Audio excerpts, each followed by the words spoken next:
Hello नमस्ते होइन यो सम्पत्ति भयो भनेर कसैको रिस पनि छैन, कोहीसँग प्रतिस्पर्धा पनि गर्नु छैन। होइन सम्पत्तिको स्रोत त देखाउनु पर्यो नि। अरूलाई आरोप लाउनेहरूले आफू त प्रष्ट हुनु पर्यो नि हरेक कुरामा। किन अरूलाई मात्र दोषी देखाउने? आफू पनि प्रष्ट हुनु परेन? अनि स्रोत के हो त?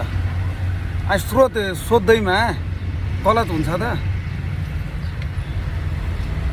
अब पुरानोहरूको स्रोतले उनीहरू पुरानोहरूको होला त, उनीहरूको पनि खोजी नीति हुनु पर्यो। ठिक छ, यदि उनीहरू भ्रष्टाचारी हुनु भने उनीहरूलाई पनि हालोस् जेलमा, त्यसमा कुनै विपत्ति छैन। अहिले नयाँ भनाउँदाहरू उमेर चाहिँ 30-35 वर्ष छ, अनि सम्पत्ति चाहिँ 30-40 करोड छ। कहाँबाट सम्भावना छ? अहिले नेपालको परिवेशमा त्यति सम्भव छ त? हाम्रो हुँदैन नि। कि त बिल गेट्स जस्तो हुनु पऱ्यो, 25 वर्षको उमेरमा चाहिँ 100 कति भन्थ्यो त्यस्तै। अरूलाई आरोप लाउन सजिलो छ, आफै चाहिँ प्रष्ट हुन एकदम आवश्यक सबैभन्दा पहिले।